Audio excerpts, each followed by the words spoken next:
Have you had water interruptions in the past 2 days? If you did, well, Rand Water is busy with planned water pipeline maintenance, which may affect some parts of Gauteng. The 87-hour pipeline repair began on Friday with technicians removing some old infrastructure.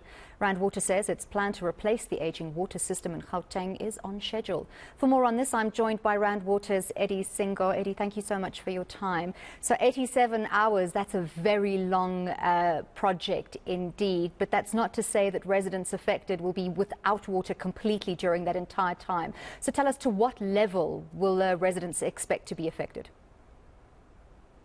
Good afternoon, Anley, and good afternoon to the viewers of eNCA. Thanks for having us once again. Indeed, the 87.5 hours did not mean, or still does not mean, that the consumers will be without water for that long. That 87.5 hours is the time it will take us to complete the work. Up to so far, we haven't heard of areas that are affected by the work that we are doing today until Tuesday. And we have been monitoring even our reservoirs. We just have one reservoir that looks to take a dip a little bit, but it looks like it is recovering. What we are happy about is that it looks like consumers are really working with us. They are taking heed of our requests to really use water sparingly. So we truly are hoping that by the time we finish on Tuesday, we'll still have enough water to get by. But if not, there are contingency plans from each of the 3 municipalities. So regular maintenance of infrastructure is absolutely critical to ensure that the water infrastructure in Gauteng doesn't just simply crumble over time. But we know that that doesn't always happen as regularly as needed or to plan. So tell us, what's the state of the old infrastructure that you're taking out there? In as far as Rand Water is concerned, we can assure you about the integrity of the infrastructure within our space. We can also assure you that infrastructure should be able to sustain us for now and beyond this time.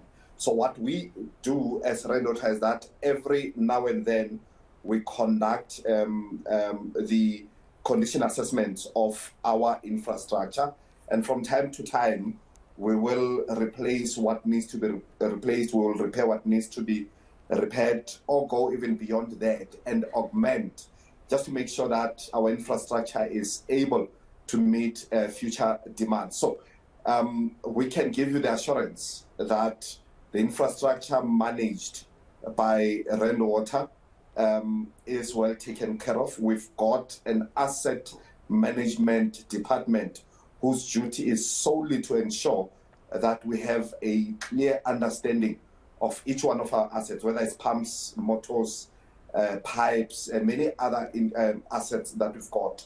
Reservoirs as well are included in there. So there should never be a point where the Rand Water one does not understand its assets, but also is late of doing the work. We have been coming to you over the number of years saying what we are doing, we are responding to the outer years. So that's the work that we do in advance. So we know that there's constant innovation in every sector.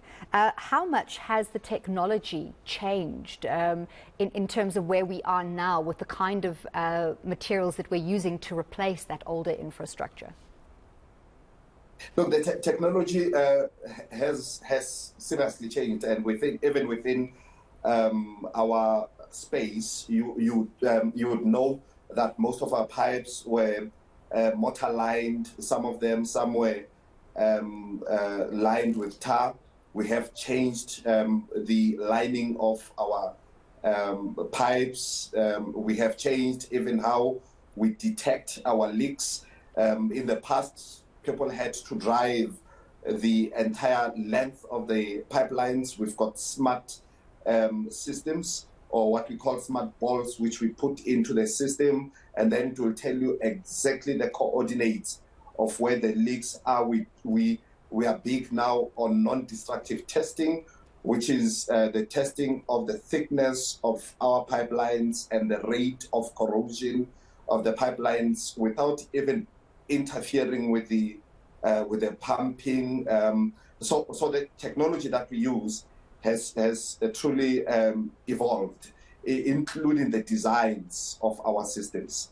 And even more, when Rendota is a 119 years old organization, so you can imagine when it was designed then, the flexibility of our infrastructure was not as it is demanded now. So most of this work, we are also creating flexibility such that if one line is out, we're able to supply from the other. We create a lot of cross connections within our space. So there's a lot of innovation in that space. Eddie, it's cold at the moment in Gauteng, so you wouldn't think that we're heading towards summer, but we are. Just a month or so from now, we are expecting that spring rain to start. And we know that during the dry winter months, there's usually a build-up of plant waste, debris in a lot of stormwater drains. What is the preparation for those summer rains? In many instances in Gauteng, we see hard rain causing very, sort of large volumes of water during a very, a short period of time that our infrastructure often cannot handle, which leads to localized flooding. So what is the preparation for that? Remember, Rendota is a bulk water supplier. We purify and supply bulk water to municipalities. So issues of stormwater drainage, issues of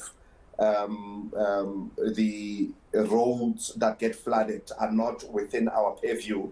They will probably be the municipalities and Sandra. However, in as far as our infrastructure is concerned, most people probably don't even know that some of our pipelines are, beneath the areas that they drive past. So our infrastructure is properly embedded in the ground, and the rains and the floods hardly would affect those. We hope that our colleagues on the other side, municipalities and Sandral, will be looking at the question that you're asking in terms of preparation to ensure that we do not flood.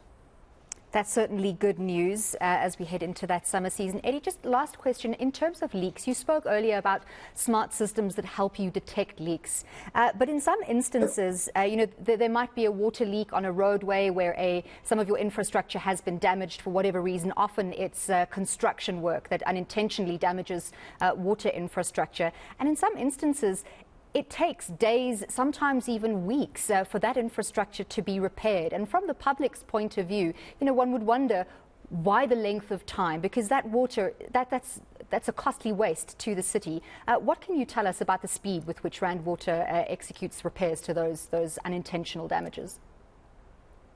So within Rendota space, our target is really to respond almost immediately when we have leaks.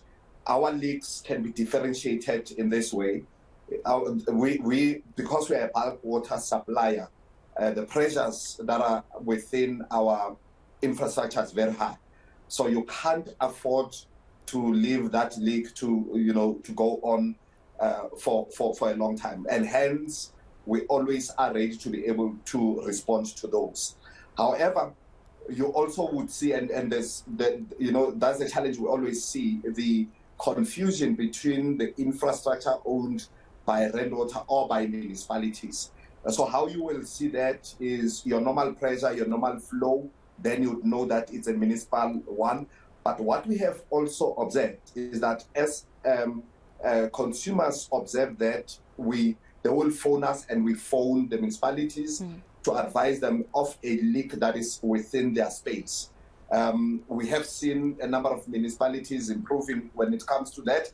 However, as Rendota, we are not yet happy with their response. If you look at the leaks that are identified that are going on for longer time, that's non-revenue water.